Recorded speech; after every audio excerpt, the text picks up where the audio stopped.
আমি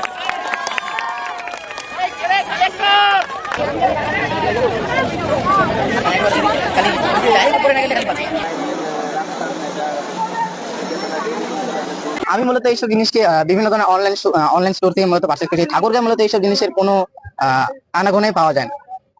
আমি মূলত বানিয়েছি ক্রস ফ্লাইট দিয়ে, মানে ক্রস ফ্লাইট ফ্লাইট কন্ট্রোলার দিয়ে বিল্ড করা একটি অটোনমাস ড্রোন, যেটা মূলত কোনো পাইলট ছাড়া একটি কমান্ডের মাধ্যমে নিজে নিজে আকাশে উঠতে পারবে এবং মিশন প্ল্যানিং করতে পারবে। এটি মূলত একটি ফ্লাইট কন্ট্রোলার বেসড, মানে আর কি এইসব ড্রোনকে মূলত সবাই বানাতে পারে, কিন্তু প্রোগ্রামিং এর বিষয়টা তো অনেকে আটকে যায়। এখানে মূলত আর কি কিছু মানুষ পারে, কিছু মানুষ পারে না, এবং অনেকে পাঠায়, যেমন যারা প্রোগ্রামিং পারে তাদের কাছে পাঠায়। এবং মূলত আমি এটা নিজেকে প্রোগ্রাম করতে পারছি।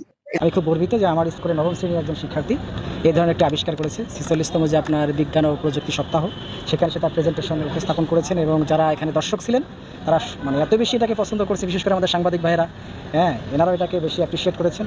এখানে আমাদের জেলার কালেক্টর স্কুল অ্যান্ড কলেজ থেকে একটা প্রজেক্ট দেখলাম, যেটা তারা ড্রোন তৈরি করেছে, যেটা বিভিন্ন কাজে ইউজ করা যাবে।